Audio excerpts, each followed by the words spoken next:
ناظرین السلام علیکم ورحمۃ اللہ وبرکاتہ۔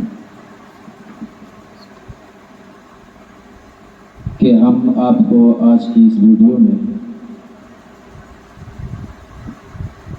نماز کے ارکان آپ حضرات کی سماعتوں کے حوالے کرنے کی بھرپور کوشش کریں گے، کیونکہ اس دور میں قوم کی اصلاح بھی ضروری ہے۔ بوڑھے ہو گئے نماز پڑھتے پڑھتے، لیکن نماز پڑھنے کا طریقہ ہی نہیں آیا۔ چلیے تو میں نماز کے ارکان شروع کرتا ہوں،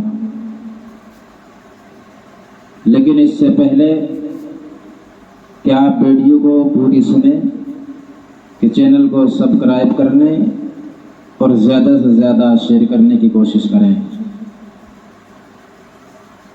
نماز کے وہ ارکان کہ جن پر عمل کرنا ضروری ہے۔ اگر نماز کے ان ارکان میں سے کوئی بھی رکن رہ گیا تو آپ کی نماز کامل نہیں۔ نماز کے ارکان کتنے ہیں؟ نماز کے ارکان کی تعداد 15 ہے۔ ان 15 ارکان میں سے کوئی بھی رکن چھوٹ جاتا ہے تو نماز کامل نہیں ہوتی۔ نماز کے ارکان میں سے پہلا نماز کا رکن ہے کھڑا ہونا، قیام کرنا۔ یہ نماز کے ارکان میں سے بہت اہم رکن ہے۔ اگر نمازی نے اس پر عمل نہ کیا تو نماز نہیں ہوگی، بشرطے کہ کوئی عذر شرعی پایا جاتا ہو تو معاف ہے۔ دوسرا رکن ہے تکبیر تحریمہ، یعنی اللہ اکبر کہنا۔ یہ نماز کا دوسرا رکن ہے۔ یہ نماز کا دوسرا رکن ہے تکبیر تحریمہ کہنا، یعنی اللہ اکبر کہہ کر کے نیت باندھنا۔ نیت باندھی جاتی ہے تو اللہ اکبر کہا جاتا ہے۔ اور تیسرا رکن ہے سورہ فاتحہ پڑھنا۔ اگر آپ نے قیام کر لیا،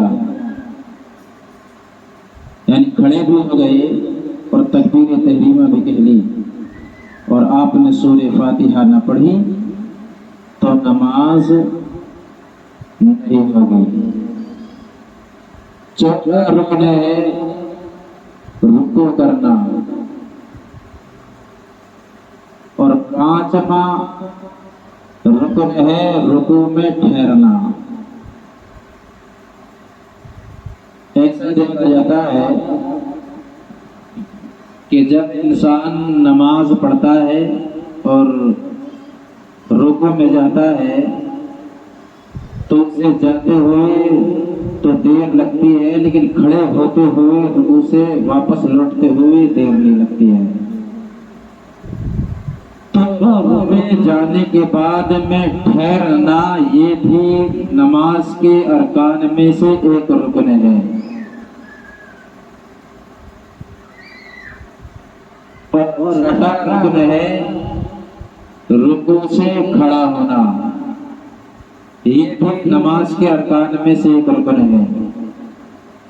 اور ساتواں رکن ہے تھوڑا ٹھہرنا، یعنی رکوع سے سیدھا کھڑے ہو کر کے تھوڑا ٹھہر جانا، یہ بھی نماز کے ارکان میں سے ایک رکن ہے۔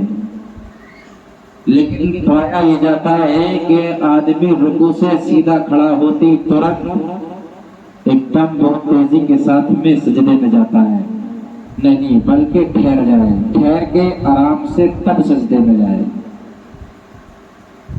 اور رکن ہے سجدہ کرنا،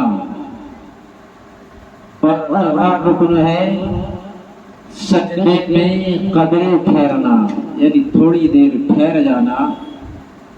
یہ بھی نماز کے ارکان میں سے ایک رکن ہے۔ 10واں رکن ہے دونوں سجدوں کے درمیان بیٹھنا، یہ بھی نماز کے ارکان میں سے ایک رکن ہے۔ اور 11واں رکن ہے بیٹھنے میں قدرے توقف کرنا، یعنی یہاں کی تھوڑا ٹھہرنا ہے، ایسا نہیں ہے کہ ترنت پھر آپ سجدے میں چلے جائیں، نہیں، رکنا ہے، تھوڑی دیر ٹھہرنا ہے۔ اور رکن ہے قائد اخیرہ، یعنی آخری مرتبہ بیٹھنا۔ جب نماز مکمل ہوتی ہے اور سلام پھیرتا ہے تو وہ آخری ہوتا ہے، قائد اخیرہ وہی ہوتا ہے۔ تو اس میں یہ بھی ایک نماز کا ارکان میں سے رکن ہے۔ اور 13واں ہے آخری قاعدہ میں تشہد پڑھنا، تو یہ بھی نماز کے ارکان میں سے ایک رکن۔ اور 14واں رکن ہے رسول اللہ صلی اللہ تعالی علیہ وسلم پر درود پڑھنا۔ اور 15واں رکن ہے سلام پھیر کر نماز ختم کرنا۔ یہ 15 نماز کے رکن ہوئے، اگر ان میں سے ایک بھی رکن کو ضائع کر دیا تو آپ کی نماز مکمل نہیں ہے، بلکہ ان میں سے ہر ایک پر عمل کرنا لازم اور ضروری ہے۔ اس وجہ سے کہ انسان جب نماز کے ارکان کے ساتھ میں ادا کرے گا تو انسان کی نماز میں خشوع اور خضوع کی کیفیت پیدا ہوگی۔ جو انسان دن و رات گناہوں میں ملوث رہتا ہے